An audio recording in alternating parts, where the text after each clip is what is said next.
Wakil Ketua DPR RI Fahri Hamzah juga berorasi saat unjuk rasa 4 November. Dalam rekaman orasi yang beredar di dunia maya, Fahri Hamzah menyinggung upaya menjatuhkan Presiden Joko Widodo. Dan berikut selengkapnya orasi Fahri Hamzah.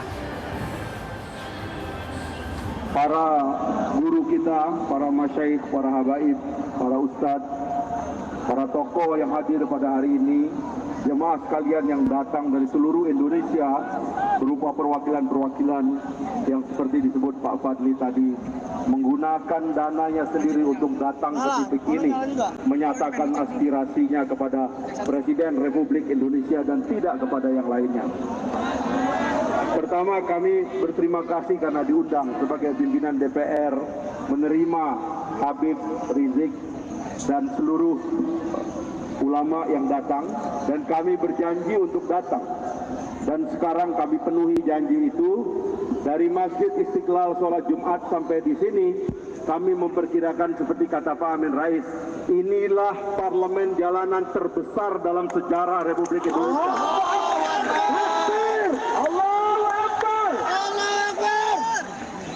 Kami dengan Pak Fadli memimpin parlemen ruangan, tapi yang dipimpin oleh para ulama, tokoh-tokoh umat ini adalah parlemen jalanan.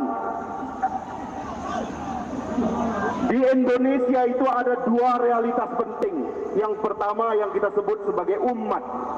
Inilah umat Islam, usianya lebih tua daripada negara. Mereka lah yang datang dengan sorbannya, dengan jubahnya, mengusir penjajah dari bumi Indonesia.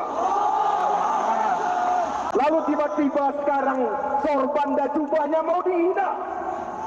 Bukankah Pangeran Diponegoro, Tengku Imam Bonjol berjuang membebaskan negara ini dengan jubah?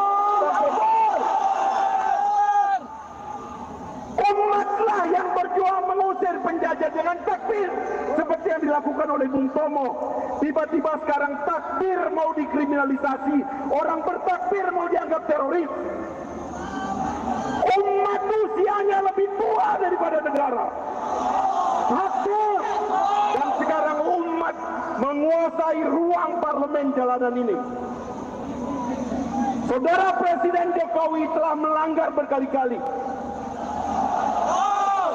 Setidak-tidaknya dia tidak memberikan rasa nyaman kepada hati umat Islam. Menghina ulama, mencaci maki simbol-simbol Islam, membiarkan orang yang non-muslim menghina simbol-simbol agama kita. Ini tindakan yang memberikan rasa tidak nyaman kepada umat, dan sekarang kalau umat itu bangkit adalah wajar dan benar adanya. Oleh sebab itu tadi sudah dikatakan oleh Pak Fadli, Presiden juga melanggar hukum.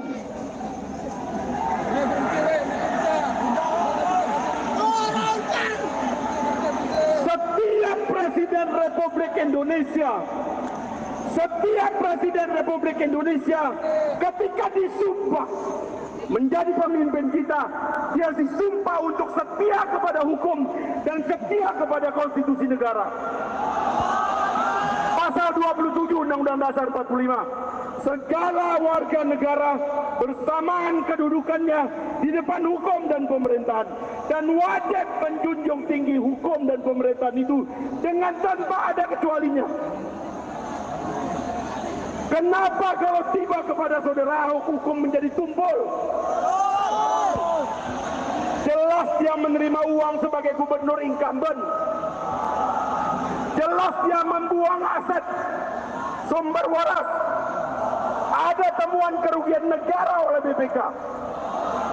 Tapi ketika tiba kepada orang-orang seperti Irman, seperti Dahlan Iskan, puluhan juta belum dihitung kerugian negara, langsung ditangkap dan ditahan.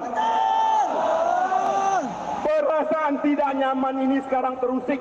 Dan kita kalau mau memutuskan bagaimana cara menjatuhkan presiden, ada dua caranya. Takbir!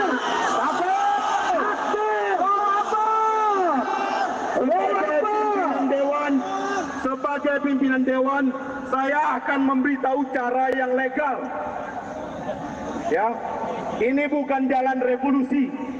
Jangankan untuk menjatuhkan seorang Ahok, menjatuhkan Presiden Jokowi pun sudah ada aturannya.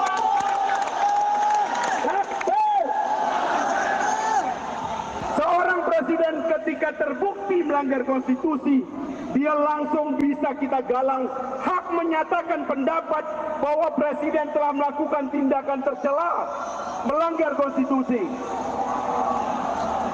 Maka dengan tanggapan hak menyatakan pendapat itu, seorang presiden bisa dijatuhkan melalui sidang impeachment di Mahkamah Konstitusi. Itu jalur parlemen ruangan. Tapi kalau di jalur parlemen jalanan, Habib Rizik yang lebih banyak tahu. Takbir.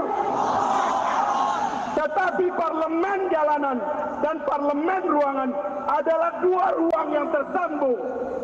Oleh sebab itu adalah benar kalau kita tidak diberikan kesempatan untuk bertemu dengan presiden, selayaknya parlemen gedung DPR RI dibuka untuk rakyat Indonesia menyatakan takbir. Tidak ada yang salah dalam hal ini. Yang salah adalah penakut yang tidak berani ketemu rakyatnya. Itu saja yang saya bisa sampaikan. Mudah-mudahan hari ini adalah keberkahan bagi bangsa Indonesia. Hari yang baik di antara hari-hari baik umat Islam. Semoga jayalah bangsa kita, jayalah umat kita, sehingga kita bisa membantu umat-umat kita di tempat lain. Wabillahi taufiq wal hidayah. Assalamualaikum warahmatullahi wabarakatuh.